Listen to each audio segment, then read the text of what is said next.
So, all right, let's go ahead and get started with the closing webinar. Yuck, the word closing, right? So what we're going to do today is we're going to talk about selling stuff, sales training. So my name's Tasha, and here, let me go ahead and just give you guys the agenda for today. So we're going to talk about have a real honest conversation about your struggles with closing sales, kit sales specifically. You're probably wondering, who the heck is this Tasha person? Who the heck are these Emerge people? And are they qualified to teach us anything? And if they are, why?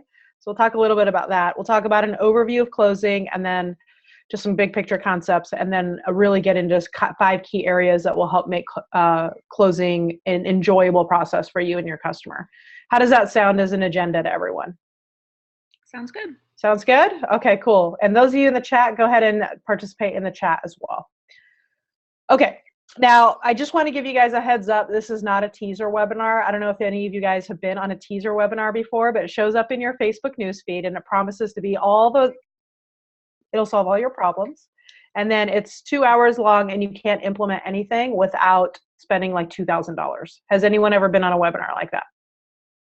Okay, I have too. So it's not that I promise that we're not going to do that today. I'm going to give you about an hour, a little over an hour of my best stuff. At the end, we do have a sales training program. So if you feel like this is a good fit, then we'd love to invite you to do it because it'll help you with your business. If not, no big deal. You'll have more than enough stuff today to be able to give it a whirl and help your customers out. Does that sound fair to everyone? Yeah? All right, cool. All right, let's go ahead and dig in. Let's have an honest conversation about, hey, Kirk. Let's have an honest conversation about what's hard about closing. Crystal, will you promote Kirk? Oh, maybe we should start by asking Kirk why he wanted everyone on the call. Should we start with that? It's probably a good idea. He's hopping over. Hold on. He's just taking a sec. There it is. Hello, my friend. There we go. I'm on my iPhone, so I don't know how to work it as good. Sorry, I'm a little bit late. No, you're good. Why? I just went over the agenda, and so I thought it would be helpful if you wanted to just let everyone know why you called this webinar. Why'd you host the party today? Well, the first word is love. Here's half the heart. I can't make it because I'm holding my phone in my other hand. I think for most of you, I sent a personal invitation to you read what I said. I think that for me personally, I've got my own things as far as I've been leading for 7.5 years. I've recruited definitely at the beginning my share of people, but it got harder and harder. And to be honest with you, a lot of times I think we as leaders, I have a hard time sometimes looking people in the eye and saying, I can do this, right? Because not that I don't think I can, but I'm not doing as much. I'm managing more. And I think that a lot of times I put my new people out in the field, and I use the golf analogy, right? I'm an okay golfer. I take you golfing. You want to go? Okay, good. Oh, hey, change your hand a little bit this way, or hey, try this. But I mean, I'm not really a pro. I can give you a lot of good tips, but if you really want to learn something, you go to a pro. And so Tasha on our team has become trusted as that pro. And we feel like learning, actually a lot of things you're going to learn just even in this hour, even if you don't move forward. But learning those things are paramount to the success of everyone on our team if they're willing to try.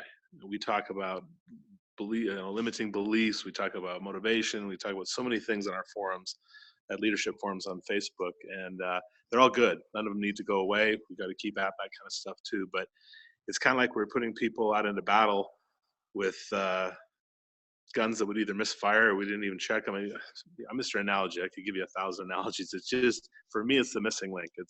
We have a beautiful puzzle and there's just a few pieces missing, and these are those pieces for us on our team. And the results we've had are phenomenal. The confidence it gives people when they come back.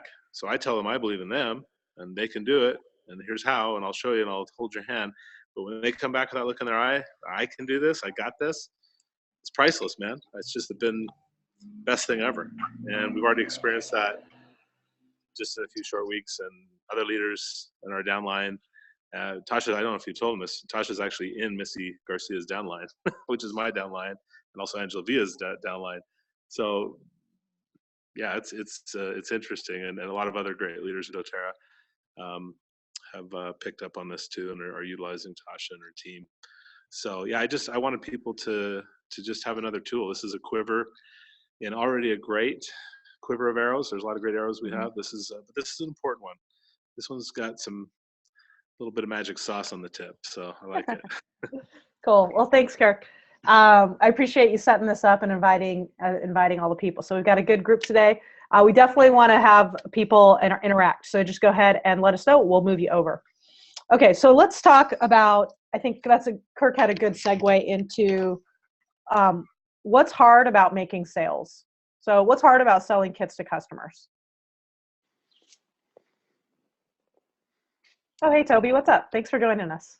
Looks like it's a nice day where you're at. Oh, you're muted. Sorry. Right, Yes, you're good. it's gorgeous. Seattle, actually, so rare. Cool. So what's hard about making sales? Oh gosh. Well, are you asking sales or kits? Kit sales, sure. We'll do kit sales. Kit sales. I honestly did not start with one. I feel that's always been a detriment to myself, but I did enroll, and I've heard your story. So you started with like a foil or two, Yeah. and an enrollment.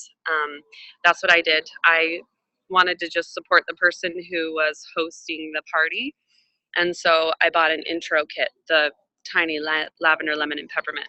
So I feel like within the last 5 years, I've always been working upwards of that, but I definitely see the value, or I promote the value of selling the kits to my team so that people can have the full benefit right away. And I've seen this webinar at this point, so your analogy of, does a mom, what does she have to reach for when the kid is getting sick, and it's not something that they have on hand if. Yeah. Oh, we lost you a little bit there. Well, I know you. apologies. Yeah, well, that's not fair. If you know the answers, Toby. I know, I'm so That's sorry, fine. but I loved it. I loved your analogy. Yeah. No, it's good. I love that you love my analogy. But what do you think is hard about actually making the sales? So for you, what I'm hearing is that, like, for you, you take your experience and kind of Yeah. apply it to your customers, right? Right. It's always, for me, because in the beginning it was a money mentality. Yeah. That's what it is, I think, for most people. Even though I've been doing this for 5 years, I'm a diamond. I know it works. So Yeah. But the money, I'm also hearing you say that the money conversation is challenging to have. Who else struggles with that? Just talking about money with people? Yeah.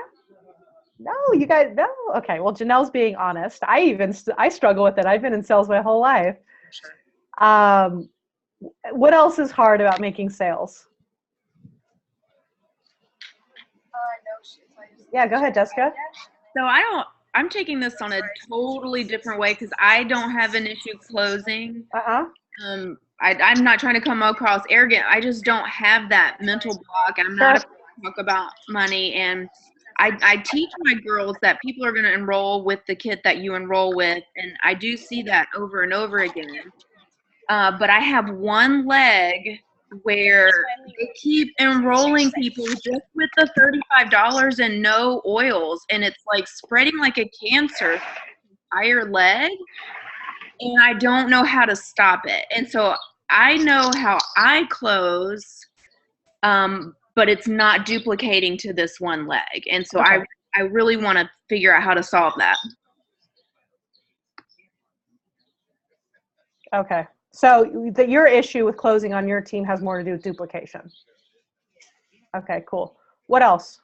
And then Kirk, what have you seen for either for people on your team or yourself? I don't know if we just have a lot of leaders right now on the call, so it's maybe a different conversation. Or Janelle, if you want to. Yeah. What? I can't tell. Okay, there we go. Is that? Yeah, we're good. Okay, good. I don't know how to use my iPhone. I always do this on my computer. I think that I'm just talking for me personally, and this is the thing. You guys are amazing. A lot of you leaders, you're amazing enrollers, and I get that you guys can close. And even though my numbers are smaller, I can close too. In fact, I was kind of when Tasha and I had our session yesterday, I was telling her, well, yeah, I mean, I've closed pretty much everybody that I've met with, right? But again, it's weird because I don't know all the time how to tell that to other people. And so one of the things that I realized in my coaching of my team is that I was doing what I call reactionary coaching.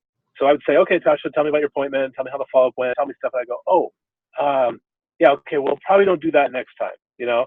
And maybe it's just because for me, and now, of course, you know, when we train people, you know, we give them tips and stuff, but the bottom line is that the way that we've done it, and I don't know how a lot of you guys do it, but, you know, we tell our people, you know, the 30 samples a month, right? Two contacts a day, 30 samples, or whatever, you know, 2 samples type of thing, and then follow up. And it makes it so much more complicated when I don't know. Sorry, my wife just walked up here too, and I'm squirrel. But does that make sense? It's like it's without a concise, quick way, a simple way of doing it. We found that people are struggling. Now, I don't know ranks and who's on the call and stuff like that. So if you're a premier or if you're an elite or silver, I don't want to hurt anyone's feelings. But the other problem I see too in leadership is that we do have people that have been silver for like 2 years, 3 years, and they're awesome and they want to break through. And we always say, well, I don't know, what do we do? How do we help these people break through? And to me, going back to my sales days, and I realize how old I am now because it was 18 years ago when I last managed an actual sales team in the corporate world, and we had a sales board. We role played, we did all these things, and I'm like going, wow, why don't I do that more with my team? You know, we do some of it, but it's kind of like it's a skill that sometimes we want to share so much that we make it way more complicated, and we send people that just aren't equipped out into the field to do things that they don't have the skills to do. Yeah. That makes sense. So that's what makes it hard is that when you tell somebody, and again, I'll go back to my sports analogy. Golf's a hard sport. I mean, anybody can hit a ball. That's not hard. Anybody can putt. But if you come out and play golf with me, it's embarrassing for both of us because, and then the same thing even for me. I golf a lot, but I play with somebody better than me. It's embarrassing. Like it's just weird when you don't have the skills. You feel like, oh, I suck. And then when I feel like I suck, then it gets hard. And when it gets hard, I don't want to do it anymore. So it's really obvious to me, and this is why it's working for us, is that when you give people skills, all that kind of goes away. And then they believe in themselves, not because what I said or necessarily taught them per se, but because they did it. Yeah. Sales solves all problems. Exactly. Janelle, what did you want to add? I know that you had unmuted yourself.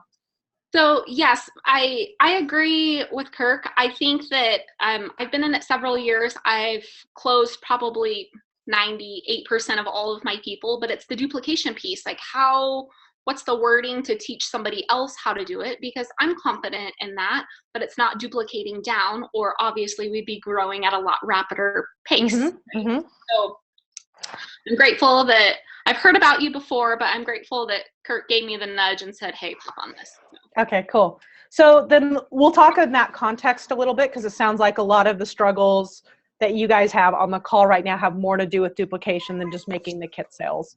I think it will be important to talk about the customers, because I think also customers have changed a bit.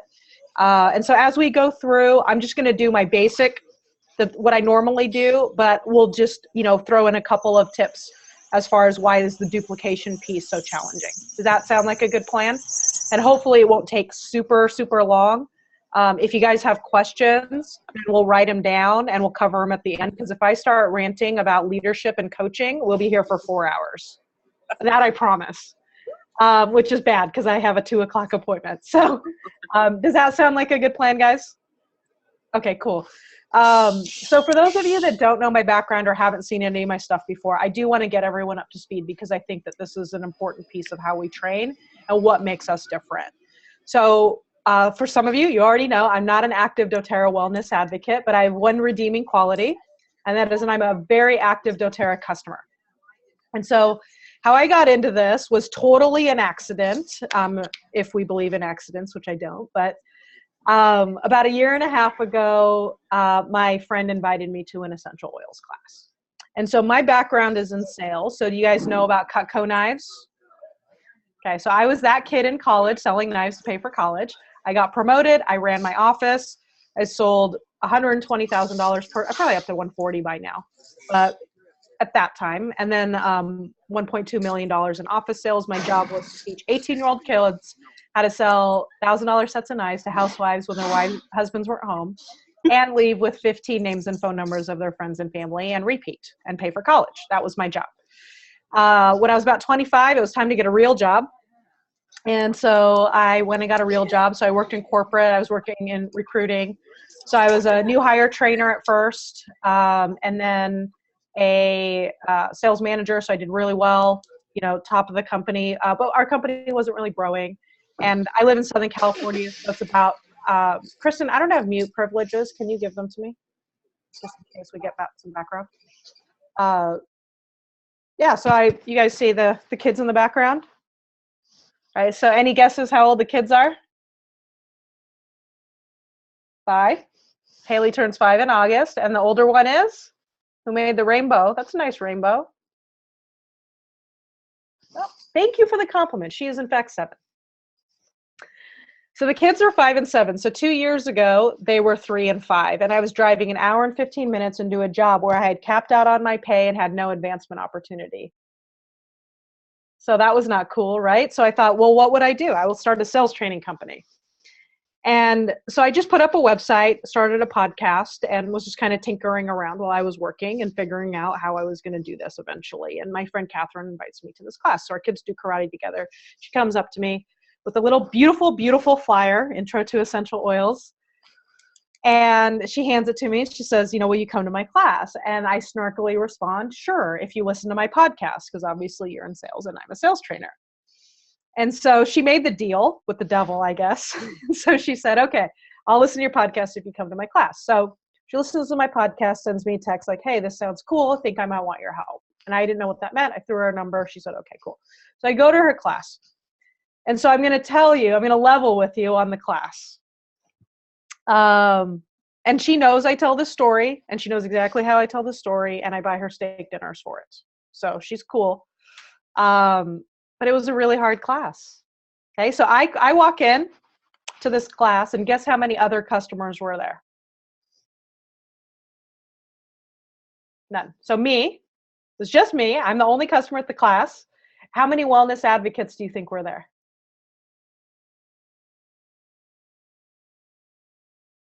3. Obviously, Catherine, her builder, and then her enroller, and then her new builder, right? Obviously.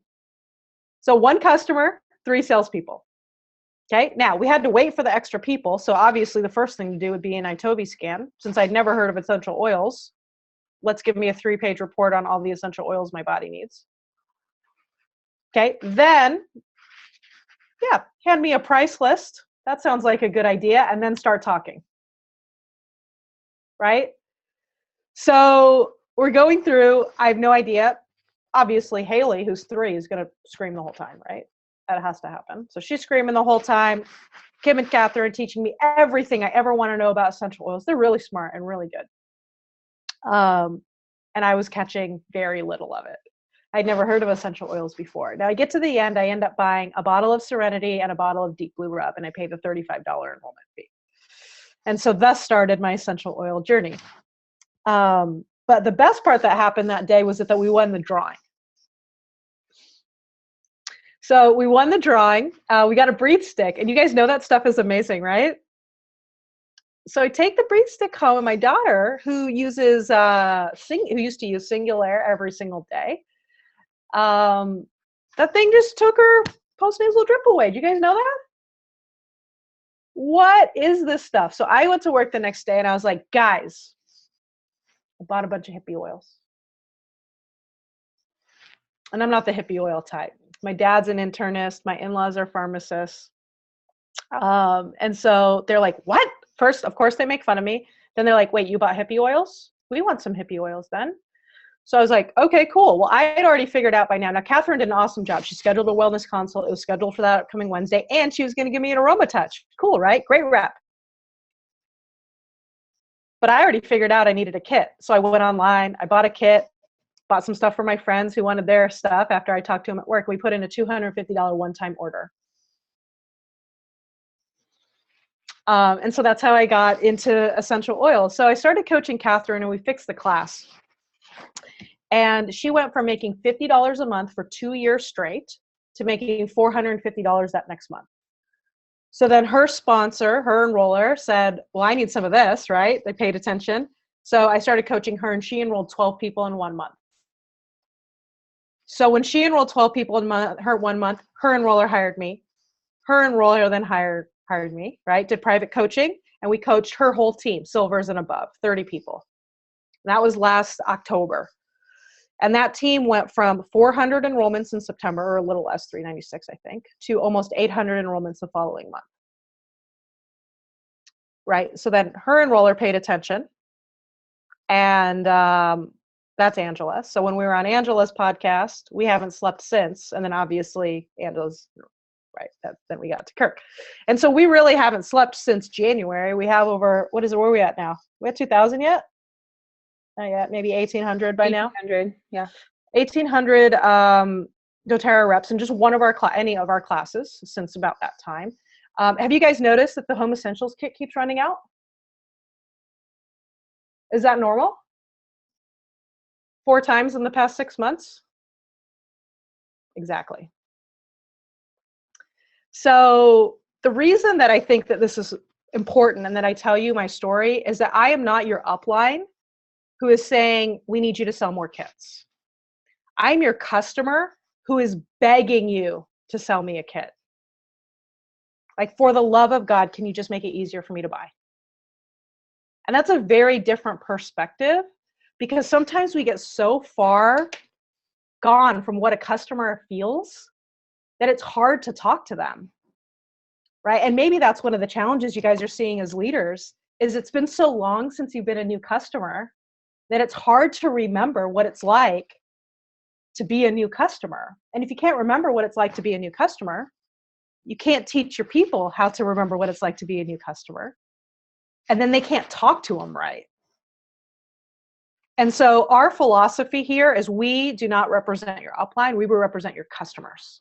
So our philosophy, our training philosophy with Emerge, is the customers first, my team is second, and then myself and my ego is third.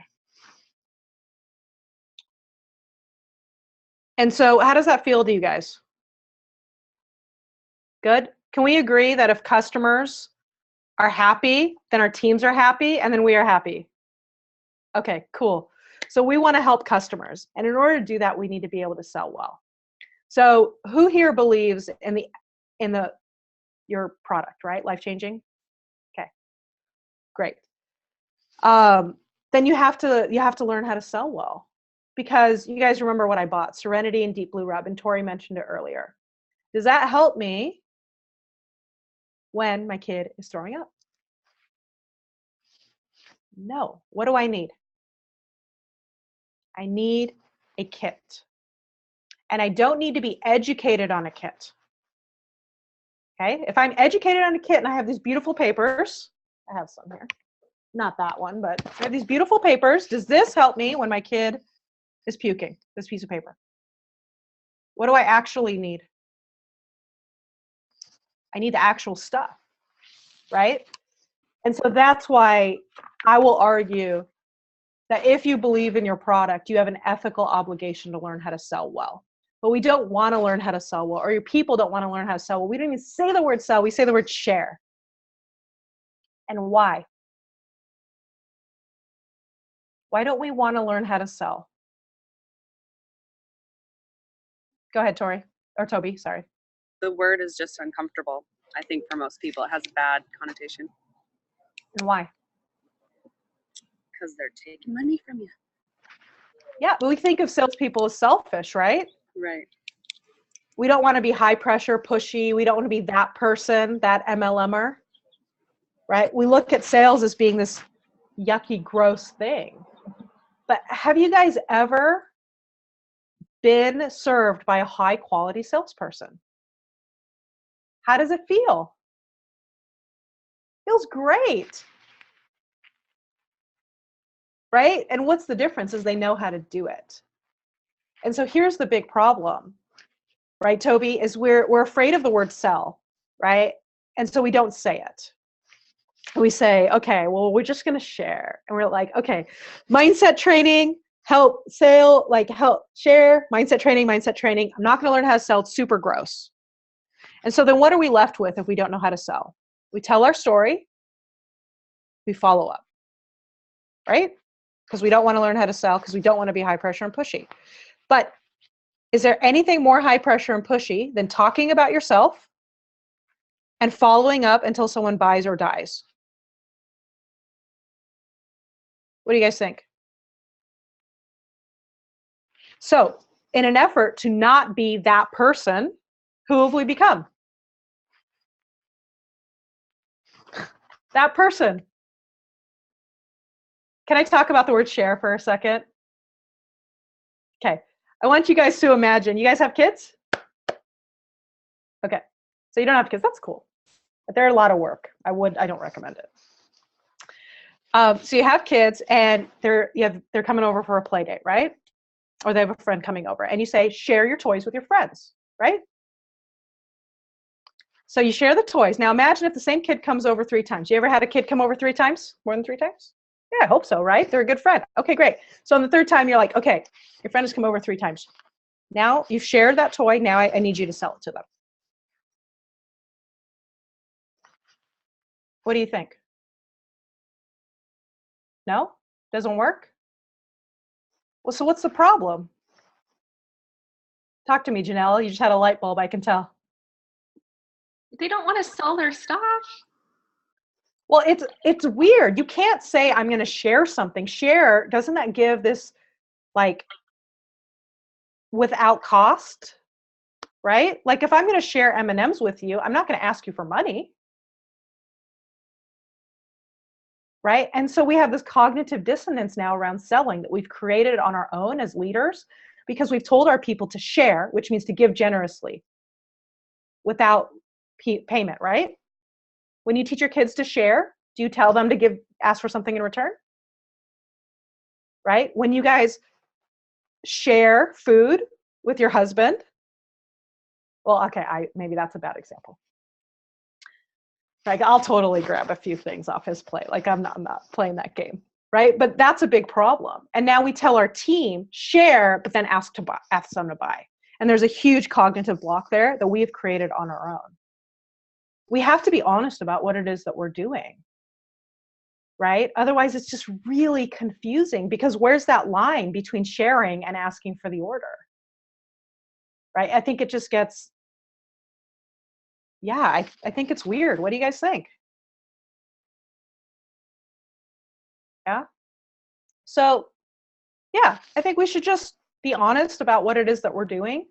And I think that everyone is okay with it, right? As long as we know that what we're doing is not, it's not unethical. And so when we use the word closing with Emerge, we use it very flippantly. Like who does that? Who runs a closing webinar for doTERRA? We just call it that. We don't care, because our thought of closing, like a lot of people think closing is making someone buy something they don't want to buy, right?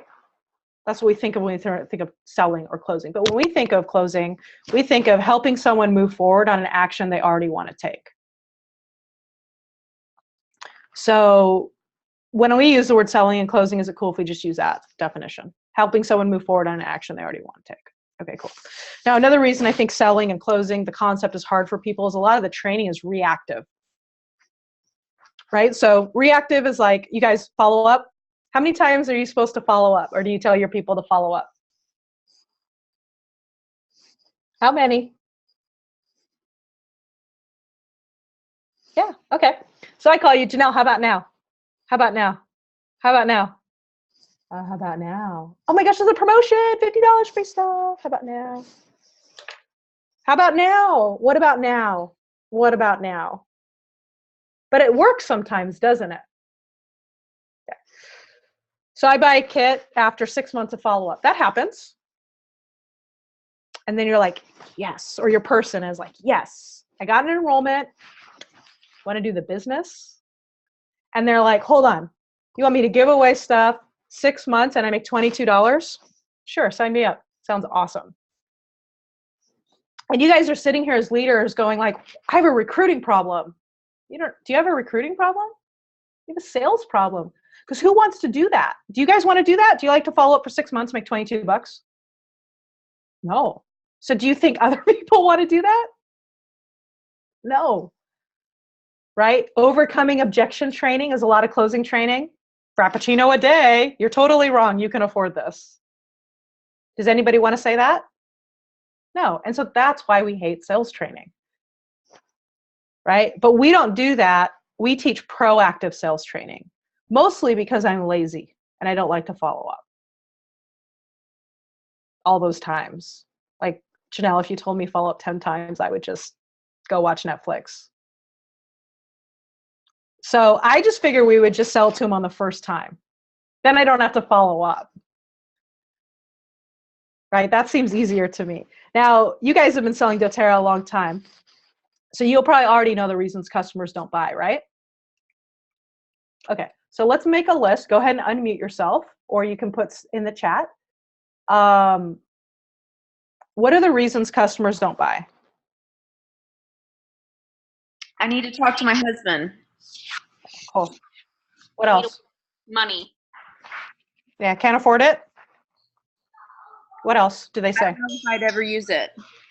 Yeah, use it. What else? Or use all of them? Do the research. Oh, that's the worst. And you're like, I just talked to you for 2 hours. What kind of reason? What else?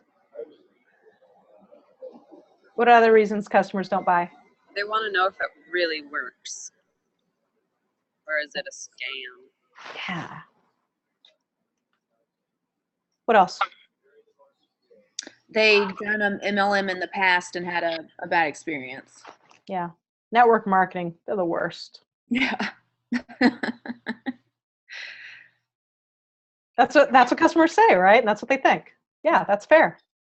What else? The other reasons customers don't buy. The person doesn't close. They don't even ask. I don't even know how to buy. Yeah. What else?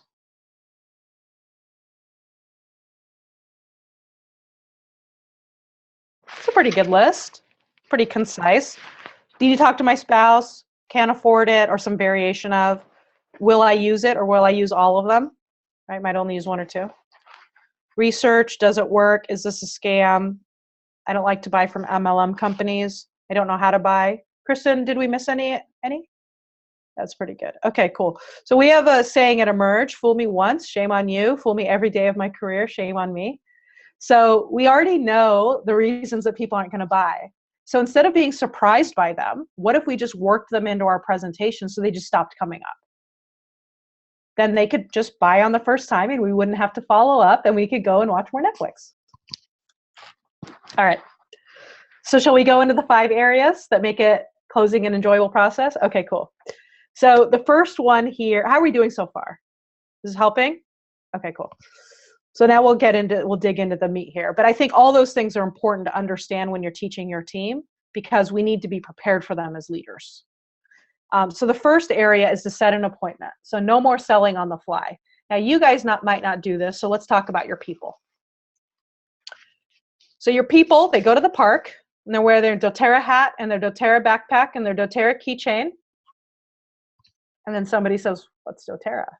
And then what does your person do? Tell them everything they know about doTERRA. And what happens to that person's face? Yep. And then what does your person do? Like the person goes like this, and then your rep goes, I gotta double down. They're running away. I gotta talk faster. Right? And so then what happens to that person? That person's like, okay. Does that person buy a kit? So who misses out there?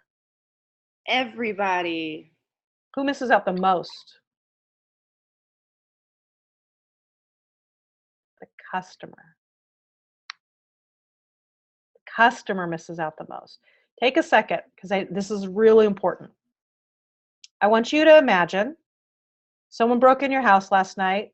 Some hippie broke into your house last night and took all your essential oils and your supplements. You don't have any. How do you feel? Can you just like, I can't even right now when you're imagining this? Okay. That's your customer's life. Right? But we forget about that when we've been in the business so long. We don't remember what it's like to not have it. And so it's important to remember it's the customer that misses out when we do that. Right? So we need to set up an appointment. Right? Imagine you go to a wedding, right? And your essential, as you guys are all leaders, right? I think Toby mentioned she's diamond. So you guys need all virtual assistants, right? So you need a virtual assistant and you're like, oh man, I got to write a contract and I don't even know how to do this. This is really stressing you out. You go to your friend's wedding and what luck, you run into a contracts lawyer. Does a contracts lawyer tell you everything he or she knows about contracts? Why? Why not?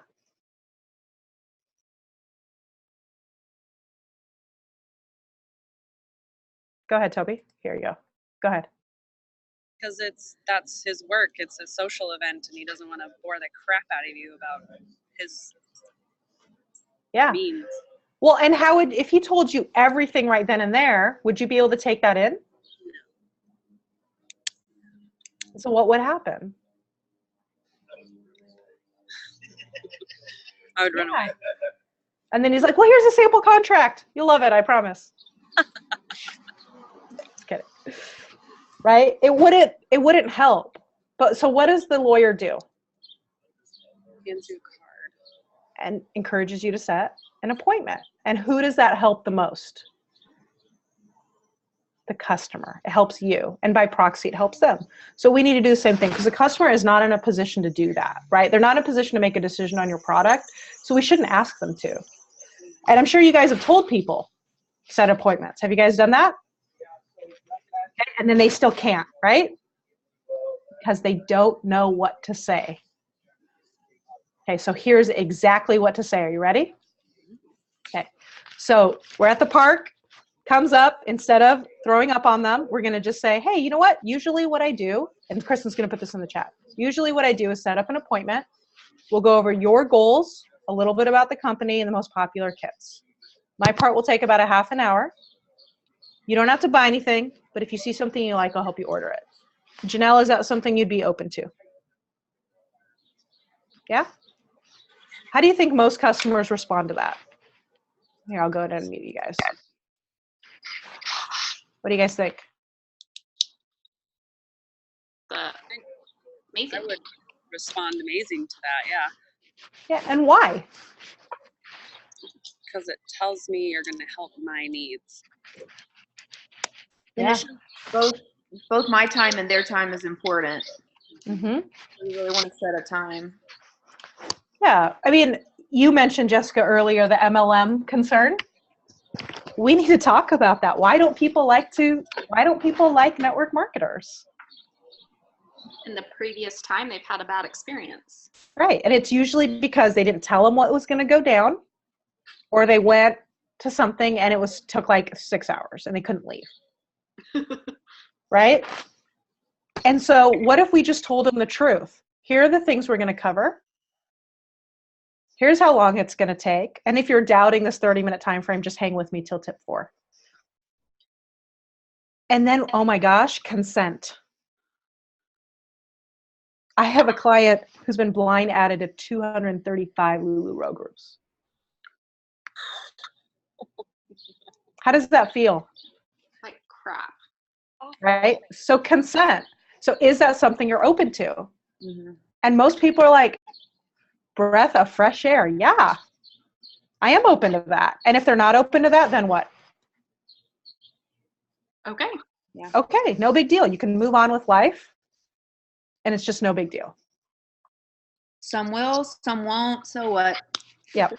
But this gives us a much bigger scope of the some will. Right? Which we'll talk about in a minute. Now, I'm sure you guys have heard about my controversial opinions on sampling. Because I just think that's... No, I don't know. You haven't? No, Okay. I'm excited because I don't see results when I sample. Yeah, so a lot of times in this webinar, well, it's starting to get out through telephone, right? So, yeah, I think we just need to talk about it. Does sampling work as well as it should? In theory, it should work perfectly, right? Right. But does it actually work as well as it should? Not for me.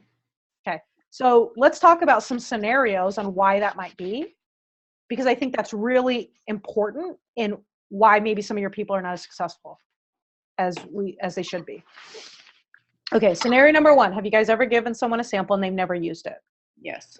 Okay, so, hey, did you use it? No. How about now? How about now? How about now? Okay, so that's a bad scenario. So we can just say that's not great. Okay, scenario number 2. I'm your roommate from college. You're scrolling through your newsfeed and I have a cold. Here's my chance. And don't lie. I know you're thinking it. Okay, so you send me some Breathe, or you give me some Breathe. And now I've never used essential oils before in my life. So I use your Breathe, and what else? Nothing. Oh, I use your Breathe, and I take your Breathe, and I dump it in my vapor rub. No, that's what we do. And then I take some NyQuil and I drink half a bottle of wine. And then you call me the next day. This is what I'm talking about, guys. You're too far disconnected from the customer. You don't even know what we use. Do you think that might be a problem? And how you talk to me? P.S. I bought almost $3,000 worth of doTERRA. But I still sometimes put the lavender in my steroid cream. Don't balk at me. I bought almost $3,000 of doTERRA. Do you want me as a customer or not? Okay, this is our life. This is what we do. So you call me the next day. Tell me this has happened to you guys. I know it has. You call me. Oh my gosh, Tasha, you sound so much better. How do you feel? How was the Breathe? And what do they say? I know you've been in this situation before. I mean, it was great, but I mean, I drank half a bottle of wine and I mean, I don't know. Have you guys ever been in that scenario? Yeah, it's usually with pain. Well, the doctors also put me on the straight pain medication, so I don't really know if it was the Deep Blue or the pain medication. Right, and then what do you respond with? It was the Deep Blue. No, but like, what do you say to that? Or what do your people say to that? Like, you might be equipped, but what do they say? Okay. Headlights. Totally. Okay, so that's not a great scenario. Scenario number 3, you give me the Breathe and I love it. Okay, so maybe this is not you, but think about your people. And I say, I love this stuff. How much? And then what does your person say? The not successful person probably gives the retail price. I don't know. They do this. Well, I mean, you could buy a retail, you could buy a wholesale with a membership, or you could buy a kit, or you could come to a class. And what happens to the customer's face? No, just tell me. You're my best friend from college. How much is it? And they're like, $55 plus a year membership. And what do I say? NyQuil's $469. See the problem? So is that a good scenario? Now, scenario number 4 is the best scenario because you guys have sampled people and they bought, right? Okay, yeah. Okay, but here's how this goes down. Give them the sample. I ask you how much it is. You do the wholesale, retail, class dance. And then I'm like, well, here are my issues. Which kit should I get? And you have some sort of conversation about health goals and issues, and then the rep recommends a kit. And then I buy the kit, right? So did I buy the kit because of the sample? Or did I buy the kit because you learned about my goals and my concerns and you connected the dots for me? I think the goals. Yeah, option 2. So was it the sample? And so think back to all those people that you did sample and they did buy. If you just didn't sample and you said, usually what I do is set up an appointment and we go over your health goals, a little about the company, most popular kits. My products take about 30 minutes. Don't have to buy anything. You see something you like. Would they have set up the appointment? Probably. And would they have bought anyways? Yes. So is it the sample? No. I don't think so. And then there's this other thing. And I mean, I'm not saying like, okay, your neighbor has a headache. Like, obviously, be good humans. I'm talking about as a sales strategy. Right. And then we have this other really big problem as leaders is how much does it cost to send out 10 samples? $3 a sample, right? $30. Now, in your experience, from a sampling and following up strategy, okay, I pass out samples, I follow up. Out of 10 samples, how many people buy? From your experience and from your team's experience. Janelle, just tell me. It's okay. I know the answer. It's probably like 3 or 4. Okay, that's high. Mere mortals. So 2. Yeah. No. Yeah. I What would you haven't say? had success with sampling, and it tends to make people always just come back for a sample for me. Mm-hmm. Yeah. So when I ask this question, and I think it's different, Janelle, like if you're a leader, right, you're going to have some mad skills in your pocket that you don't even know you have, right? Most people will say 1 or 2. So I don't know if you guys are in the chat or like, do you guys think that's fair to say? Or am I just, okay. So let's just look at conservative for a new person. I spent $30 to send out 10 samples. I sell 1 family essentials kit. How much money have I made? Negative $8. And we wonder why our new people are discouraged. Right? Do we have a you don't want it bad enough problem? Or do we have a sales problem? Right. And so our students, they make sales to 6 to 8 out of 10 people because we just talk about what the customer cares about, right? We bypass the things that are really risky. In sales, there's a 20-60-20 rule. And this is what you were talking about, Jessica, earlier, the some will, some won't, right? So 20% of people will buy no matter what. 20% of people will not. So those are the people that love the natural solutions, or it's your sister who's like, what are you selling? I'll buy it, right? And then there's the 20% of people that will not buy no matter what, right? Those are the people who want to know the molecular makeup of frankincense. Doesn't matter. Then there's the other 60%, which is up to you, right? So I would just argue that the people, most of the people, not all of them, right? There's no absolutes in anything. But the 20% of people that will buy no matter what are probably a lot of the people that enrolled through samples. They would have bought no matter what. It's the 60% that's up to you, and that's what we teach you. That's who we teach you how to talk to, is that other 60%. And so that's why a lot of people are at that 20% rate. And then when we start teaching them what to say to people, they move to 60 to 80. Right? Because we teach them how to talk to that middle 60%. How does that sound? Awesome. Cool. So that appointment setting verbiage that I exampled, do you guys think that your new people could say that? Yes. Cool. So does that help with some of your duplication issue? Do you think your new people, or even people that maybe are not new, maybe they've been doing this for 3-4 years, and then they've been struggling, that they could do that and maybe set up 2 appointments a week? Mm-hmm. Okay, that's 8 in a month, and a 67% closing percentage is 5 enrollments a month, which is basically our average. Right. Cool, right? So the first key is set up an appointment. Now, I spent most of our quote teaching time on that one because I think that's the most important one, and that's the one we really need to dig in the most. The next 4 tips will be a lot more straightforward and easier, but I wanted to spend some time doing that. Okay, cool. Ready for the next one? Tip 2? Awesome. Okay, tip number 2 is give an agenda so there's no surprises. So when this is in an appointment, which would be either a class or a one-on-one. We love one-on-ones because they're super nimble, right? I can set an appointment. I can talk to you today, set an appointment with you tomorrow, and you'll have your kit in 4 days, right? Versus 4 weeks to a class. Plus, public speaking, number 1 fear ahead of death. But we tell our new people, teach 4 classes in 4 weeks, you can do it, right? So, but all this works in either format. Cool? Whatever you guys choose to do. So give an agenda. So we'll start the appointment. And the first thing I'm going to do is say, okay, today we're going to go over your health goals, a little bit about the company, and the most popular kits. My part takes about half an hour. You don't have to buy anything, but if you see something you like, I'll help you order it today.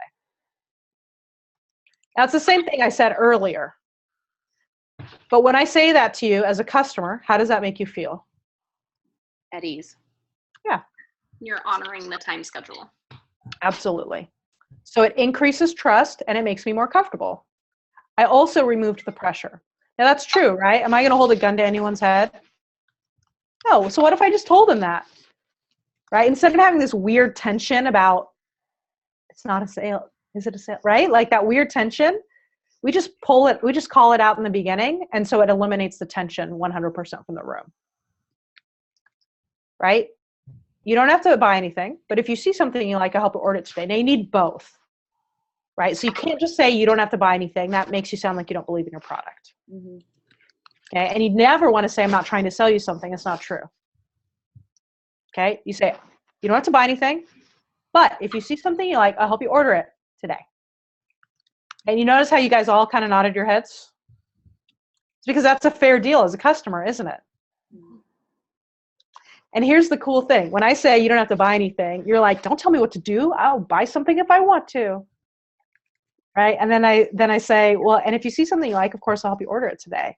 And now you're mentally making a running list of things that you like today. Now, is that a cool place for your customer to be in the first 30 seconds? Mm-hmm. Where I'm relaxed, I trust you, and I'm going to start making note of everything I want to buy today. Okay, so tip 2 is the agenda. Good on that one? Awesome. Okay. Mm-hmm. Tip 3 is gain input.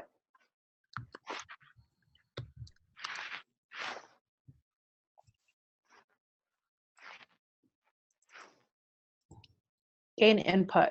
So do people buy because of your story? Yes.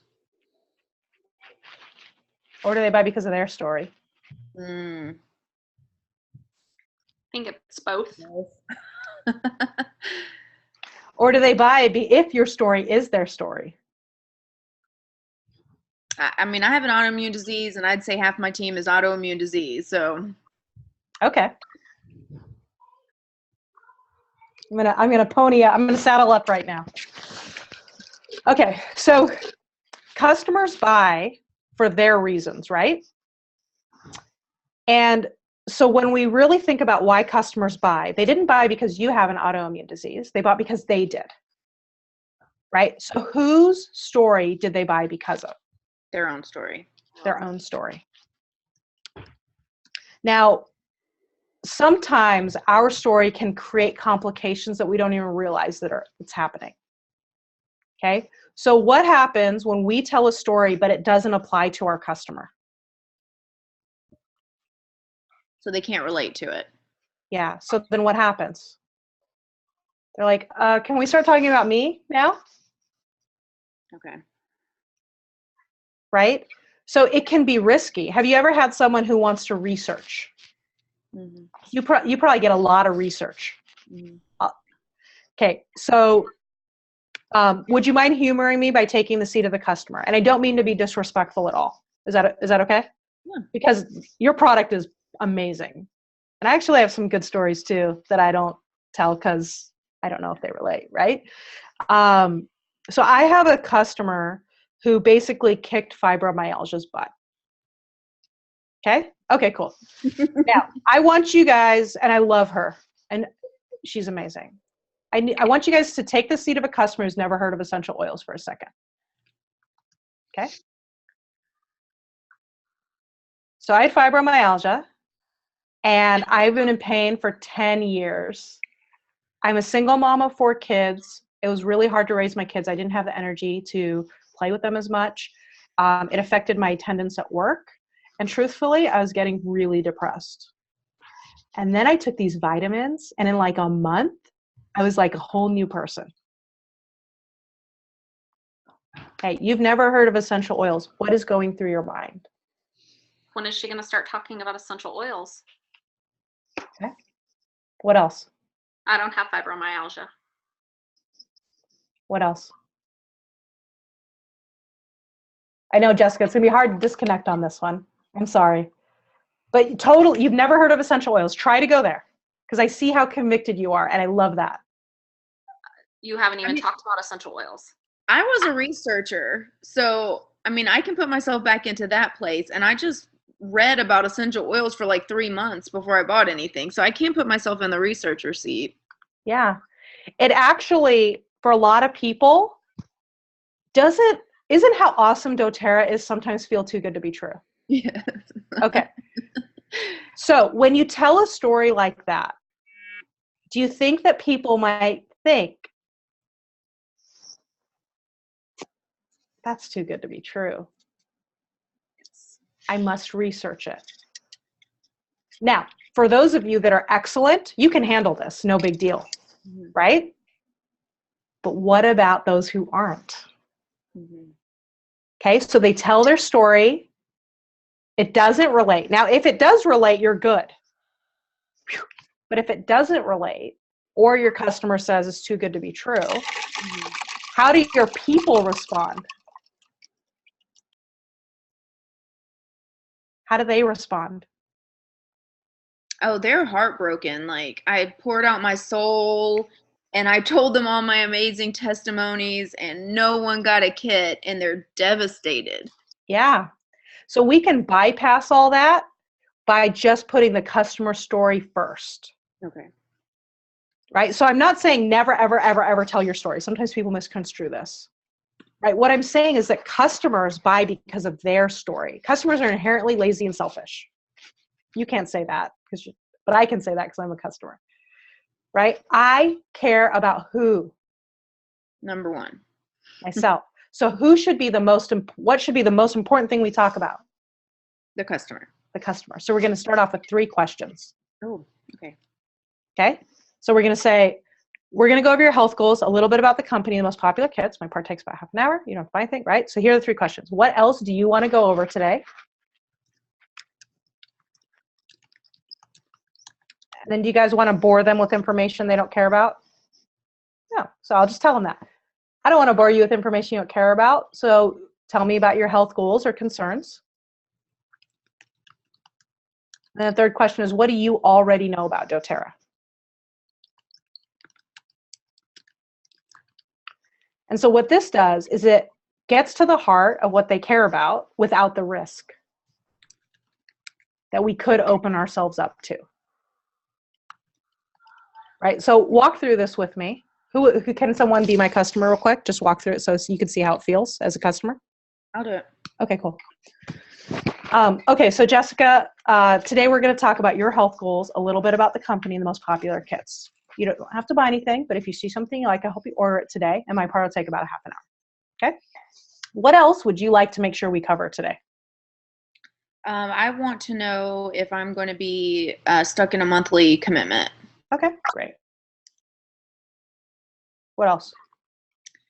I had a friend who told me about oils and had some successes. So I was looking at maybe sleep, and I was thinking about weight loss, and then my husband's back hurts. Okay.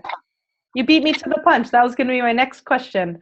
Right. I was going to, no, don't be sorry. You're doing it. You're a great customer, Jessica. I was going to ask you about your health goals. So you have sleep, weight loss, back pain. What else? Allergies. We really suffer with allergies, and my husband has spring allergies, and I'm winter allergies. And people keep posting on Facebook that essential oils can help with that, but I'm kind of skeptical. Okay. What else? I think that's all I can think of at this time, but can I reserve the right to ask more questions later? Sure. Okay, so Stress too. I wrote down sleep, weight loss, back pain, and allergies. Okay, cool. Now, what do you already know about doTERRA? I know some of my friends use it, and I mean, I know there's oils that I see in the store all the time, so I don't really know that much about doTERRA specifically, but I'm definitely interested in learning about essential oils. Cool. Great. So let me tell you a little bit about doTERRA and how to use essential oils. Okay, and I'm not going to cover exactly how to do that in this training because it'll take a little longer, but How did that feel? I felt pretty good. Yeah. It was weird when I kept saying what else though, right? Yeah, I didn't like it. Yeah, you know why? Because you want them to be the one that stops, not you to be the one that. Now, let me tell you why you didn't like it. No one else does it. When was the last time someone came to you and said, how are you? And then you told them, and they're like, really? What else is going on? Tell me more about your day. Does that happen to you guys? So it's weird. It's actually jarring when someone says, hold on, what else? But what message does that send?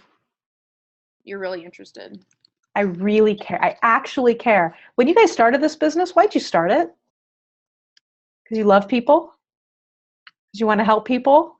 Chanel's like, no, I saw it came from the money. I don't believe that for a second. You want to help people. Yeah. You care about people. I found out people wanted help is why I started the business. Yeah. Ultimately, at the end of the day, right, there's a lot of ways to make money. But you care about people, right? And so what if we proved it? Instead of talking about ourselves first, what if we talked about them first? There's this great quote by Zig Ziglar. People don't care how much you know until they know how much you care. So does it matter how great our product is if they don't know how much we care about them? So we're going to take their story and we're going to put it front and center. It is the most important thing we can talk about because it is the most important thing to them. What do you guys think about that? So can you summarize what you would do in the 30 minutes? Like, don't do it all, but like. Yeah, tip 4. Okay, good. Tip 4 and tip 5. You're good. We got you. Okay, but this part, how did that feel? It'll feel weird not starting with my story. Yeah, that's okay. Well, and ultimately that's your decision. But for your new people, can they ask those 3 questions? Yes. Now, notice that I didn't say, oh, and I have allergies too. How would that have changed how you felt? It turned it back on you instead of being all about me. And who do I want to talk about? Customer. Yeah. Right? Who does the customer wants to talk about themselves? And so now it turns into a quote sales pitch. You're just asking me this, so right, versus I'm asking you and I'm writing it down. I really want to know. Right? You see that it sends a different message, right? If you say sleep, oh, sleep, we got an oil for that. You've just crushed everything. Right? Because what you really want to prove to them is you care and that you're listening and you're building trust. And so all your people can ask these 3 questions, right? Easy? Yes. All right, tip number 4 is we're going to personalize the benefits of the kits. All right. So for the purpose of this example, I'm going to just cover the top 10, right? Most people, if they're closing at 20%, they should probably just do home essentials and family essentials. Now, ultimately, you guys will choose which kits you choose, but for the purpose of today, we'll do that. Okay. So Jessica's my customer. Let me we'll show you what comes in our 2 most popular kits. The first oil kit is lemon. With the allergies and stuff, have you ever gotten like that gross feeling in the back of your throat? Yes. Yeah. Okay. You could just put a drop of lemon in your green tea and it'll clear that right up. It works. Yeah. Now we're going to use lemon because we're talking about the top 10 oils. Yeah. That's true. That's my problem. That is your problem. I go to the other one. Okay. So you'll put this in your green tea and it'll clear that right up. Okay. Have you ever gotten like a gift for someone and you can't get the sticker off to save your life? Or you have pancake syrup on your table from like 4 years ago? Right? Have you ever had something like that you just couldn't get out? This is what you'll use for that. How does that sound, Jessica? That sounds good. Okay, cool. The next oil in your kit is lavender. Earlier you mentioned sleep. This is one that you'll diffuse in the diffuser like I showed you earlier, put on your feet before you go to bed. It'll help you to sleep better. It'll calm. So I know you run your own business, right? Do you ever get stressed out because people that work for you don't do exactly what they... Okay, so this will help you to help with some of those feelings of anxiety. Also, have you ever gotten a sunburn? Mm. Okay, you can use the lavender for that. Okay, how does that sound? That sounds good. Okay, cool. Next one in your kit is peppermint. Now, earlier you mentioned that you were looking at weight loss. Have you been trying to work out? Yes. Okay, do you ever say, I'm going to work out in the morning? Yes. And then the alarm goes off, and then you're like, so here's what I would recommend. I would take the peppermint, put it right next to your alarm clock. As soon as it goes off, put a drop in your hand, take 3 big whiffs like I showed you earlier. It'll open up your airways, right? It'll make you more alert, and you might actually do that morning workout. It's also great if your head hurts. Okay, how does that sound? That sounds really good. I think I'd use peppermint. Okay, we'll pause there. So I'll stop there. That's 3 out of the 10. How long did that take me? That was fast. And it was 1 for them, 1 bonus. 1 for them, 1 bonus. That was nice. So how did that make you feel, Jessica? Like you listened to me, but if something else came up, I could use that oil for something else as well. Right. And that's it. Because are they going to remember everything? No. It felt simple. Yeah. That was good. So my job isn't to educate them because they're not going to remember anyways. Right? You know what's on the inside flap of my Family Essentials kit, guys? You're like, no, I don't know what a Family Essentials kit looks like. How to use the oils. How to use them. It comes on my kit. So do I need an education or do I need a kit? Kit. Right. Okay. So what we want to do is make it very simple. Right? Can I see myself using this? And that took about 4 minutes. Now you might get to something they're not going to use every day. Right? So what if we just told them the truth? This Digessun, you may not use every single day, but you can be glad you have it on date night when you eat half a pizza. See you nodding your head? We've all been there, guys. And in about 90 seconds, your tummy will stop hurting. Right? We're just going to tell them the truth. And so if you do it that way, then it only takes like 5 minutes, 8 minutes maybe. Because what are you going to spend the most amount of time on? Them. Right? A lot of times we don't want to open up the health concern question because we have so much material to cover. We're doing it backwards. Right? Or we might cover the goals last before closing. Well, then it's obvious why you're covering them. Mm. Right? And so I'm going to throw up all my resistance. But if you say, you know what, nothing matters except for you. So let's talk about what you want to talk about. And then we just connect the dots. Right? Does that answer your question, Jessica, on this 30-minute appointment? Yes. And are you going to talk about if we had 3 to 5 to 10 people, how you would do that differently? Just real quickly, it would not be very different. It would be, okay, let's go around the room real quick and just share with me 1 to 2 of your health goals. And I'll just write them down like in a seating chart. Right? And by the time I get through 5, we've got the gamut. Right. We're good. Once you go over 7, you get law of diminishing returns, kind of a different ball game. I mean, it's so chaotic. It's, to me, from a statistical perspective, it's almost not worth it. Mm-hmm. Right? Because you could have 1 class of 10 and it drops your closing percentage down to 50%, or you could have 2 classes of 5 and have an 80% closing percentage. But that's just because I'm a numbers math geek, right? You want to really, like if you're running a business, you want to look at your math. Does it actually make sense as a business strategy to have huge classes? It feels good. I had 20 people in my class. How many bought 1? Because as your class gets bigger, law of diminishing return. Because customers want to talk about themselves. Mm. Right? Even when you think about a class, and like this is all crazy controversial stuff, right? So you drive to a class, you set up the class, the people are late, you start late, right? You end late, you're there for 4 hours, okay? And you had 4 people there. Saves time. Or It didn't or you sat here on Zoom and you did 4 appointments in your jammies. Mm. With your kids are, just watching Sophia the First reruns. as opposed to hiring a babysitter, and you just got 4 enrollments instead of 1 enrollment or 3 enrollments because one person in the class was crazy. I know that never happens and ruins your class, right? So you go to this class, it's supposed to save time, 4 hours, and you get 1 enrollment, or you just chill on Zoom, do 4 one-on-ones, and you make 3 sales. Right? So you just have to look at your math and see what makes sense. Tip number 5 is make it easy to buy with a choice of 2. So remember, you've never heard of essential oils. I just went through this whole thing. You love essential oils. I'm like, all right, time to buy. Which one do you want?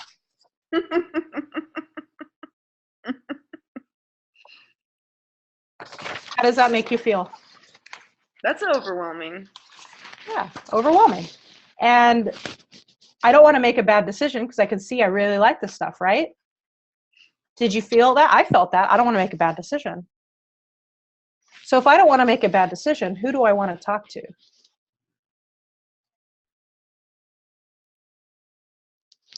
Your husband. I mean, he loves me. He has my back. And I want to make a good decision, and I'm not sure. I'm super overwhelmed. So I'm going to talk to the love of my life. So what created the husband concern? Too many choices.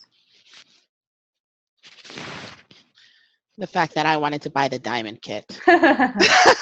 Sure. And so what we need to do is we need to just make it really simple. So at the base level, right, at the end, we can just say, hey, those are what comes in our 2 most popular kits. Would you prefer smaller bottles or bigger bottles to start? Is that a hard decision for a customer to make? Do I need to go home and talk to my husband about whether or not I want smaller bottles or bigger bottles? It just depends what fits in my budget, $150 or $275. Right? That's brilliant. Thank you. Smaller bottles or bigger bottles to start? Okay, That's it. I do want to know, do you have all the kits there and just talk about 2, or do you just show them the pictures of the 2 kits? It depends on your skill level and your closing percentage, right? So for the people we're talking about we're talking about people that cannot enroll, already not enrolling 5 people a month, right? So what do you think they should do? Just show those 2.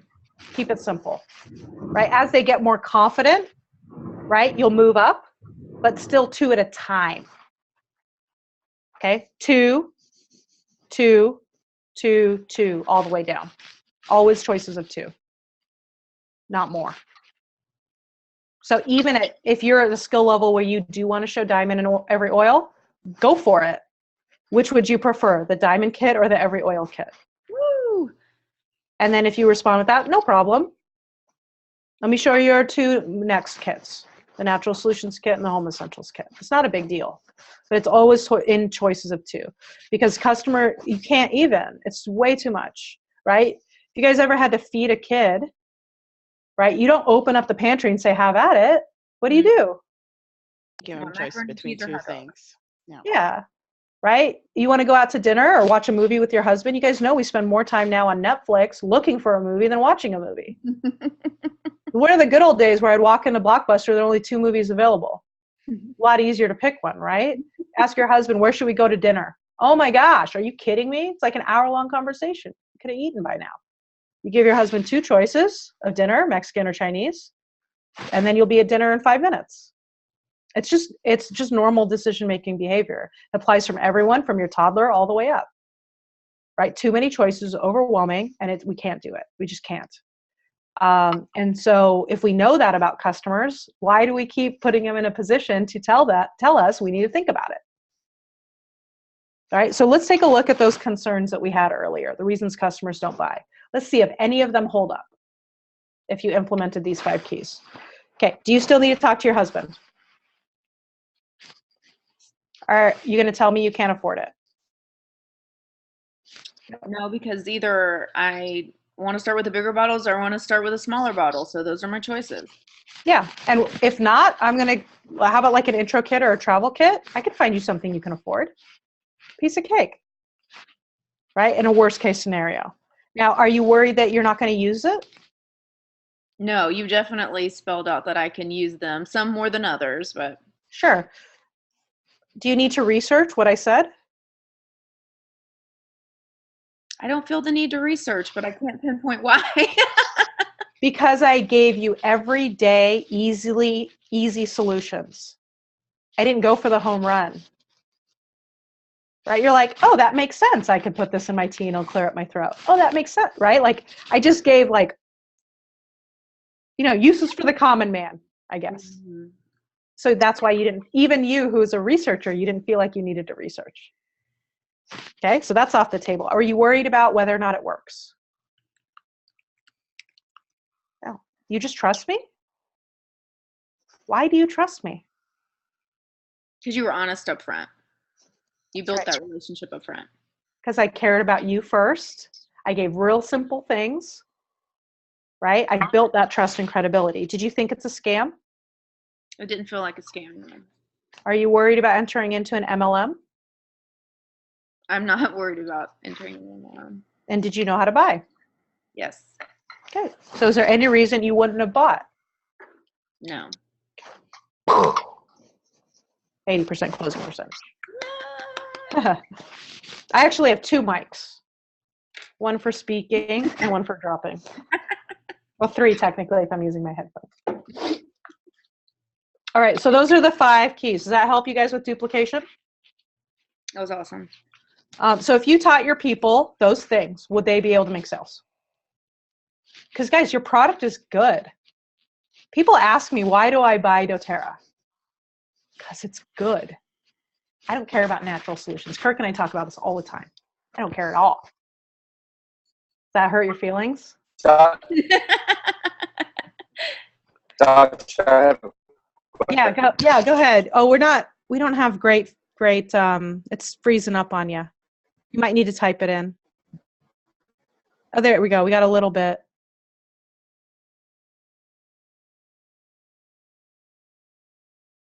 No, we can't hear you. I'm sorry. kill the video. Yeah. Okay, good. Now I can hear you. Go ahead. No, we got nothing. Yeah, doTERRA's good stuff, guys. I agree with what you said though, but how many of our customers, right? doTERRA's 85% customer, Mhm. how many don't really care about all natural stuff all the time? Mm. Yeah. And so when you're also looking from a recruiting issue, when we press hard on that, right, we're actually missing a big sector of people. Right? I could sell a lot of doTERRA if I didn't have this business that was encompassing every single second of my life right now. Because it's not about that, right? It's about helping other people. And you could have more team members, right? If it was just this simple. Because here's what happens with our students is we call it #accidental recruiting. Yes. Right? As I did this for you, are you sitting there, you're like, I could do that. Guess what your customers are thinking? Mm. That's it? I could do that. Versus sample follow-up, 10 times. I don't want to do that, right? But think about the customer experience and how it affects recruiting. You meet with me, you're a good human, right? You say, usually what I do, you set up an appointment, you talk to them for a half hour, 35 minutes, they buy a kit. How does your customer feel? I could do this. I could treat people this way. I might actually be able to do this network marketing thing. And then you're like, cool. And then you set up an appointment and you go through this exact same 5 kits, set up an appointment, give an agenda, gain input, except on a business side. And then you just practice this thing, right? Why do your people have a $35 enrollment kit? Practice their close with them. I bet you'll find it. Just have them tell you exactly what they say at the end of their appointment. You'll find it. It's a retail versus wholesale thing that they're explaining that's just confusing people. Mm-hmm. And it's leading them to do that. And they don't even realize they're saying it.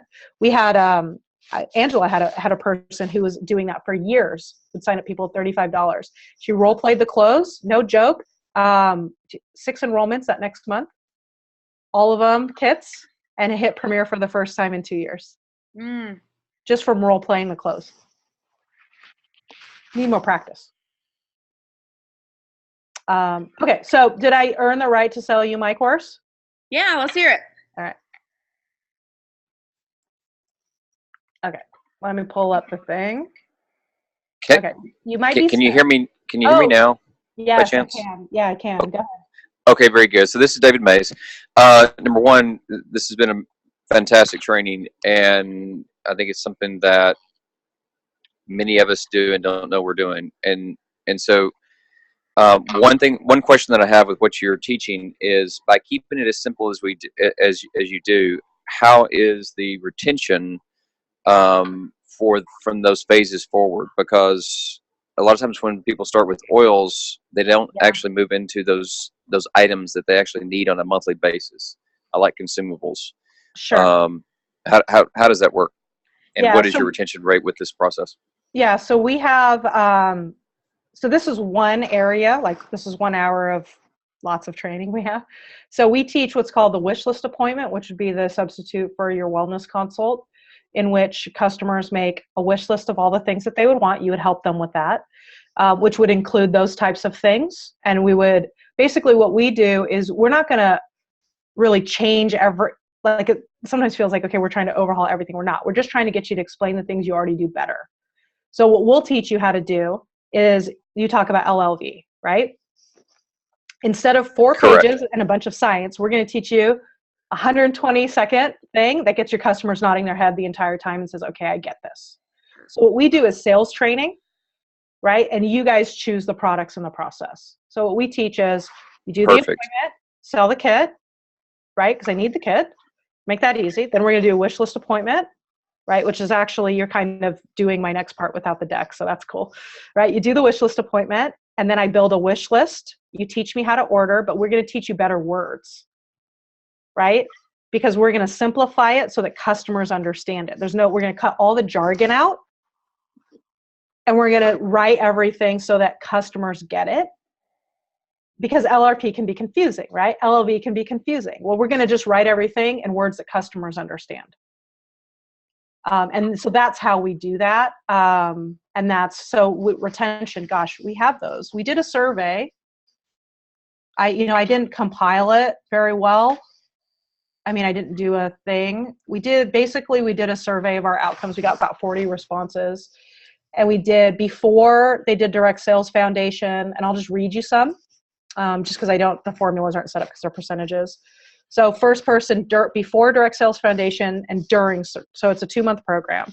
So one went from 53 to 65%, 33 to 38, 0 to 70, 60 to 65, 85 to 95 retention, 60 to 90, 83 to 86, 35 to 58, 25 to 75, 20 to 80, 47 to 52, 50 to 50, 67 to 68, 56 to 60, 50 to 70, 50 to 55.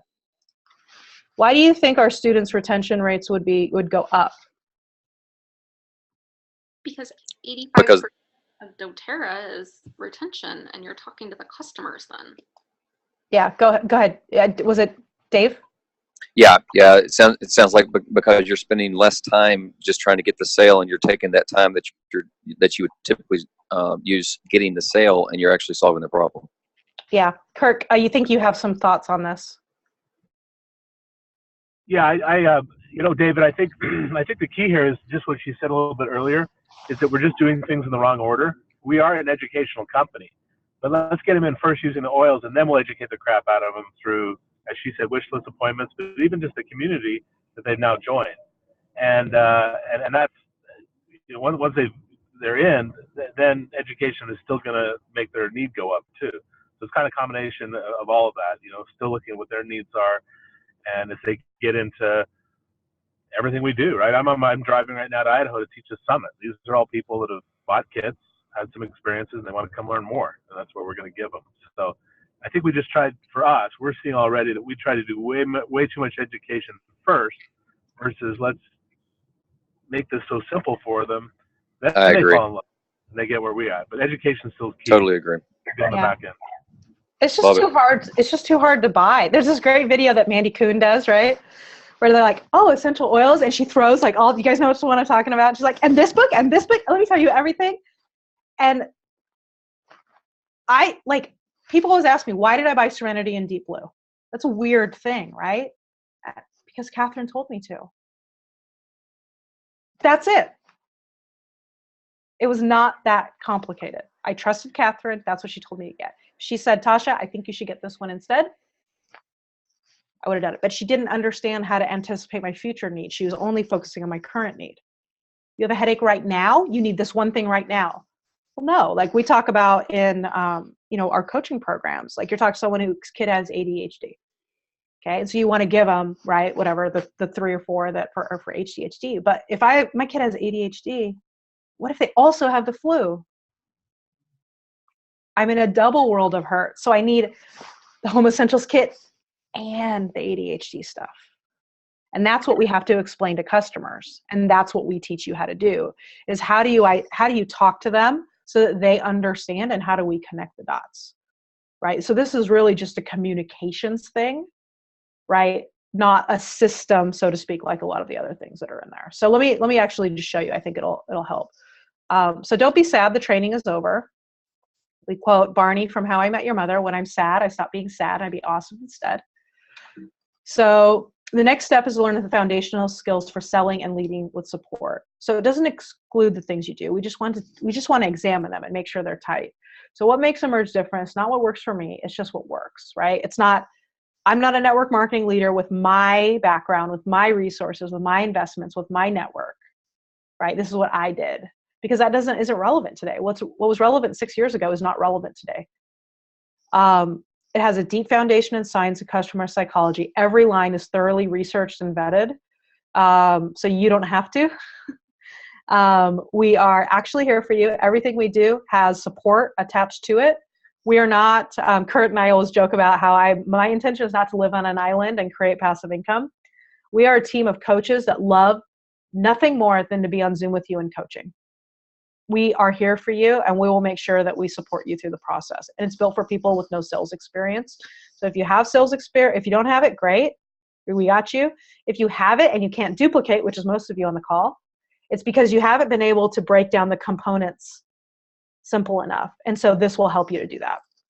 So what skills will I learn? So here are the skills. So first one is time management. Do you do what you say you're going to do? Make that bigger. Do you have a plan for each week? Do you say focus on your priorities? Setting appointments. Do you reach your appointment set goal on a weekly basis? We'll teach you how to do that. Closing percentage. What percentage of people you meet by something on the first appointment, right? Some people don't even understand the question. We'll teach you what that means. Our goal is between 60 and 90, or 60 and 80. Average order. What's the average order? Are people buying 1 or 2 things, or are they buying kits? Customer retention. So to Dave's question, what is my customer retention percentage? Right? Like, do I consistently connect with my customers? Do they reorder? Are they happy?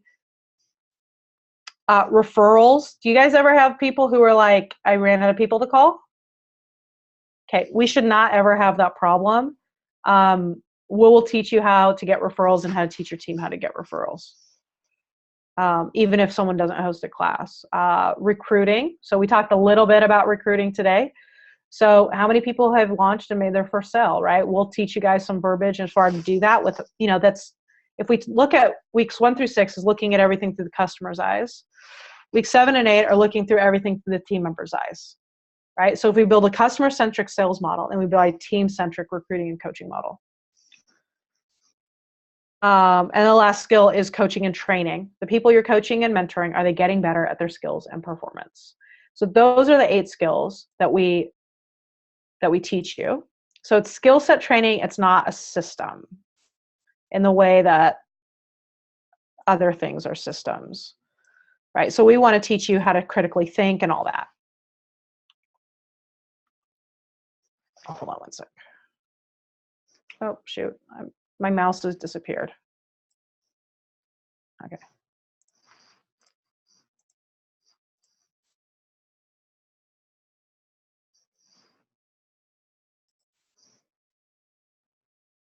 Sorry for the tech issue. All right. And so then we have live group coaching. This is where one of our coaches will be on. And so the course itself is an online course, right? And it's so I mean, I built it when I had doTERRA clients, so the examples are there. But the actual digging in, right? It's a generic course, and then the actual digging in of the details and how to apply it specifically to your business, and even just the troubleshooting of I tried this or here's where I'm stuck. We will do that through group coaching. So we have a live Zoom call each week that coincides with each week. We also have a super active Facebook group where our coaches will hop in there and clarify concepts, answer questions, provide additional feedback, which is cool. So we have groups starting next week on the 25th at 11, that's Pacific, or we have one starting the 31st at 9 a.m. And that's just when the live part starts. The online course you can watch any second. And so now you're like freaking out because this sounds amazing. And you know the online courses are $1,000 and live support's like $1,000 a month. But we are here for the elites and the managers. Our program, 8 weeks, online courses plus support is $297, or people could do 4 payments of $75 per month. You know, if that feels a little bit high for them, or just based on where they're at with their profit and loss. So our mission is to provide high quality, affordable sales training to all ranks, regardless. So this is something that's, our price point is really important to us. Kirk, don't yell at me right now because he always yells at me for this price point. But we're going to stick to it until we can't anymore. doTERRA Fast Action Bonus. If you decide, Thursday, May 11th. Yeah, I just messaged you. I was like, I'm pretty sure I didn't change the date of the Fast Action. That's cool. Well, you're going to do it through Monday, right? Yep, Monday. Yep. Okay, cool. So if you buy the course and pay in full, then you will get this extra course that we have, which is how to adjust for the natural solutions, lifelong vitality, and big classes. Those are our most common questions. It's $60, and we'll give it to you for free that you can start watching once you get through week 4. And that's if you use this code 519 Fast Action, and you get it by Monday. That's such a good first appointment bonus. I like that. Thank you. Thank you. We don't mess around. Now, if someone is watching the replay and the 531 group is already passed, you can visit this link and it'll show when the next group is. Some of the most frequently asked questions: when can I start watching the videos? Right away. So it is, we're a little over on time, 1:32. I'm going to stop answering so many questions. No, I'm just kidding. Okay, I like answering the questions. I have no discipline. When you start watching the videos, 1:30 right now. If you bought it right now, you could watch it all tonight. It's 6 hours of videos, and it gives you a great overview. So we love our bingers. Go for it, and then you have more questions to ask. How long do you have access to the course? It's lifetime access. So as soon as you register for it, you'll have access to everything. And then obviously, once it's paid in full and stuff, you'll have access forever. If you can't make it live, everything is recorded. We do guarantee our product. We think it's just amazing. And so if you watch the first 4 weeks and you don't think it's worth it, we'll gladly give you a refund. But we have not had anyone ask for that after watching the first 4 weeks. We do not do an affiliate program. That's just always a question that people don't ever ask, but it's in the back of their minds. We don't do an affiliate program for 3 reasons. First, you remember that I am lazy, and so I don't really know how to do one. The second one is we want our leaders to stay in integrity when they recommend things, and we don't want there to be any confusion. But third, we want to keep our prices low. So if we had an affiliate program, then we would have, if Kirk made money for promoting this, first of all, that might raise some questions. But also, I'd have to charge double for the program. And if we do that, then it's going to price out the people who need it the most. So we run 100% off word of mouth advertising. And so we appreciate your recommendations to our course, and that helps us to keep our price point low. Yeah, go ahead, Kirk. But there is a fee, because if you like this and you get it, and I turned you on to it, then when you see me next time, you have to give me a big hug. So yes. There we go. Okay. But we don't run that affiliate program. You'll have to track it yourself. You don't need anything else to implement this program. You'll need some roller bottles as freebies. We do recommend you get profit and loss software and a planner and stuff like that. but there isn't any ongoing things that you would need to purchase in order to implement. This is communications training and skill set training. And once you learn these skills, you'll have them forever. And then another question is Tasha teaching the group? I wish, but I just can't even anymore. So my focus is one-on-one coaching. We have a team of coaches. I basically pulled all my best people from my last 17 years. We're in the middle of a bit of a learning curve, so we ask for your grace there. I'm sure you can understand that, learning as you do. But we have a team of amazing coaches that have sold millions and millions of dollars worth of product in their years in sales, and they are my best people that I went back for. So they'll be leading the groups and teaching the groups, and they're awesome. And the last question is, can I switch groups? So if everyone who got a little behind and then switched groups, if we switched them all, what do you think would happen to Kristen's hair? She would not have any more. So what we ask is that we just don't switch the groups. Like, so whatever group you're in, stay in that group. If you get a little bit behind, everything is recording. You could always catch up. If somebody wants to join a second group, then we'll just charge the difference in the online only. So let me just show you. Where's the link here? Exactly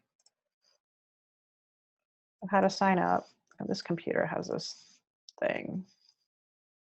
All right, Kristen, you put the link in there? So you guys can follow along if you want to sign up now. So the replay will be here on this link. All right, so if I just scroll down, it'll show me everything that's in there. I want to buy it. It'll take me, so you have two choices. You have online or you have group training. We think you should do the group training because the retention rates are higher, right? You're more likely to complete. Online retention rates in the industry are about 3%. Our group training retention rates are 50%. So you should do the group training. If you are a leader and the questions are above you, which you might feel, or beneath you, you're like, I'm not getting a lot out of this, you're looking at it wrong. Those are the questions your team members are asking, right? So there's kind of two ways to pay attention, right? One is for your own questions, and the other is paying attention to what your team member is asking so that you can, right, know what they're thinking. So the group coaching is awesome. And then you just click choose your group, right? Come down here. I don't know what it's going to sign me in as. Let me log out.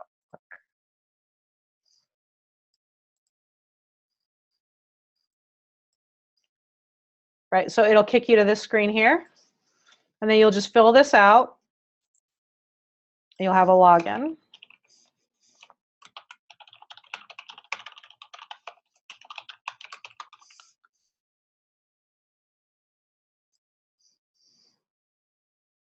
And then right here where it says have a coupon, that's where you put that code in. 519 fast action. And what it'll do is it'll take that $1 off. Okay, and that will tell our team to add, so at the end of the 3 days or whatever, we'll run a report and we'll add all the stuff, all the doTERRA upgrades to whoever. So, and that's if you pay in full. If you do the 4 payment, still you can put in the code, you'll get the $1 off, and then you'll just you can get the upgrade whenever it makes sense for your budget. So that's the thing. How does that sound, guys? Good. What questions do you guys have? Holly and Dave are in. Cool. Hooray. Any other questions on the program? Or now, are you guys like leaders, like diamonds and stuff? You want your own webinar? Yeah. So we can do, yeah, we can hook you up with Kristen. So Kristen at emergesalestraining.com, and we can get one for your team. If you were like, I got to check this out first before I bring my team, we can, if you guys feel like this would be valuable for you, then we can do that. I actually had a couple leaders on this with me, and they've been texting me, and we're just going to do a recorded Zoom on what we learned, and then I'm going to promote it that way. So I don't know. Sure. Yeah, it's up to you. We're glad to do them. I have 2 spots a week where we do them. Okay. So, the more the merrier. Sometimes it's small like this. Sometimes it's like 100 people, but it's the same thing because we end up with 10 to 12 that interact, and it gives people that live experience. And it also takes the selling off your plate. I think that, make it easy. We want to remove burdens, not add to them. Okay. Right? So that's totally up to you how you want to do it. But we are glad to do. I love doing this. I have fun. I've run this thing a million times, and I love it every time. It's fun. So yeah, it's totally up to you. But we're glad to just take that off your plate so that you can just say, hey, come to this thing, learn the stuff. And if you want to do it, cool. And if not, no big deal. That's up to you how you want to do that. Yeah, go ahead. I need a recording of me not talking about my team poorly. So is there a recording without me in it that I can show my team? Yeah, I don't think you spoke poorly. Okay. You can go back and watch it. I think it was honest. It's hard to do. Right? Every time, and you can go back and watch a different recording, but every time I ask that question, what do you say when you go? Right? Like the conversation that we had today was actually less real than any of the other ones. Because when we have your team on the call, like I'll just read you the things that they say, right? Because I have my notebook here. So I think you're fine. You can go back and watch it. Maybe I threw them away. I don't know. I can't find it. Right? But it's all like, I'm afraid to talk to people. I don't know what to say. I'm afraid to talk to my friends and family. I don't even know what to say at the end. Like consistently, what's hard about closing, where you guys were like, meh. Right? They're like, oh my gosh, it's so hard. I'm so uncomfortable with this. I'm so uncomfortable with this. I'm so uncomfortable with this. So, I mean, I don't think you said anything that we don't already know, which is that it's harder than it should be. So you can go back and watch it. I didn't get anything that was anything other than it's harder than it should be. Okay. And that people are not doing as well as they want. That's Right. not a secret. Okay. Well, no, actually, that's the problem, is it is a secret. That's the problem. And what we do, which is crazy, is we dig up all the bodies. But we need to have an honest conversation, Jessica, about being a sales leader is hard. It's a skill set in and of itself. It's a profession. Sales manager is a profession. And you're probably not equipped. When was the last sales manager training you went to? 3-day conference. Right. But isn't that what you are? Mm. Right? So you're ill-equipped, and then you told your people they share. I don't really say that. Well, you know what I mean. You know what I mean, right? And so now they're ill-equipped. And it's nobody's fault. And you guys are amazing. Like, you have a great product. You have so much passion. You've done so, so well. You've done so, so well. So let's give you some tools and just make it a little easier. That's it.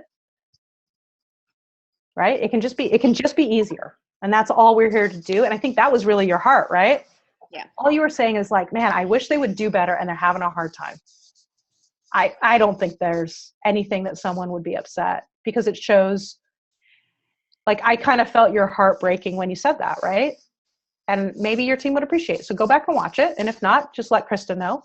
But even then, I mean, depending on how big your team is, we can always just do one just for your team and hear what they say.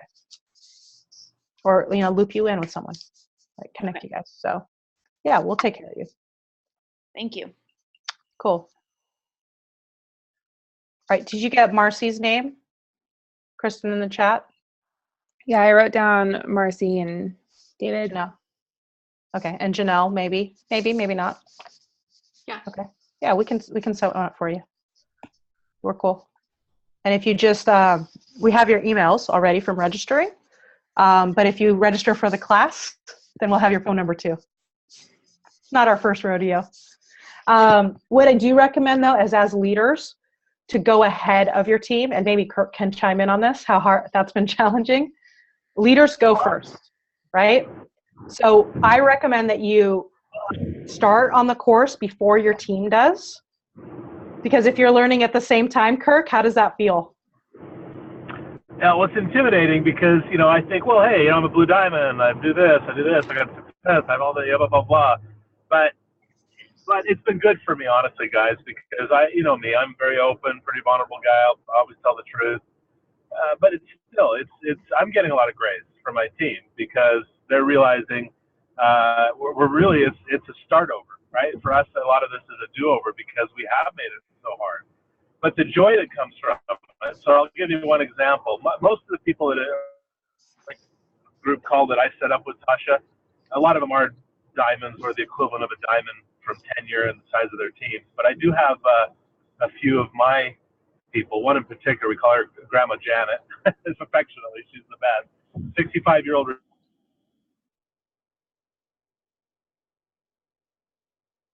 Oh, man. He froze on us. He froze. Well, I'll tell you. She's been taking the course with me, so it's kind of. Yeah, she's taking the course. I'll tell the story, Kirk. We're getting bad service, and I want you to be safe. And I don't even know which version of the story you're telling. But here's my observation. Poor Grandma Janet was like a binger and watched the whole thing in one weekend. It was like, Kirk, can we role play week 4? And Kirk's like, I'm on week 2, 3. And Kirk's like right on track. But that's hard, right? Like Kirk's killing it. He's right on track. But as leaders, we got to be a step ahead of our team. I mean, I think that's just it, right? And it's not even very far. A week or 2 is good. That's what I would recommend. And so a lot of the leaders that have done the course, even just 2 weeks ahead, their teams do way better because they can speak from experience versus let's all do this together. And then you're working through your kinks while they're working through their kinks. And if you can just be 10 days ahead of them, it really helps you to be a more confident leader.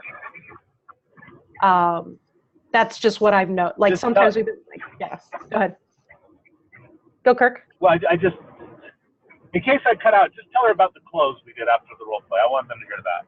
Yeah, so Grandma Janet was like super scared and hadn't enrolled anyone in a long time and role played the appointment with Kirk 3-4 times. And then she went to a class, 4 people, made 3 sales. And she's just on cloud. She's a totally different person. Like her body posture and everything. And it's because Kirk practiced with her. You don't have to teach. You don't have to travel around the country and teach all the classes. You can just practice with people. They're totally capable. They're smart enough, right? They're totally can do this. So yeah, it's awesome. And so yeah, I would just recommend that, like, even if we do book a webinar for your team, I would recommend that you are ahead of them. That's all. And hopefully that makes sense, right? By a week or 2. It's not so important that you're in the same group with your team because we got your team in the group. We have your back. And it's it's more authentic to say, what are you learning? Because then you can hear what they're saying and what's missing versus watching them and assuming that they're catching everything.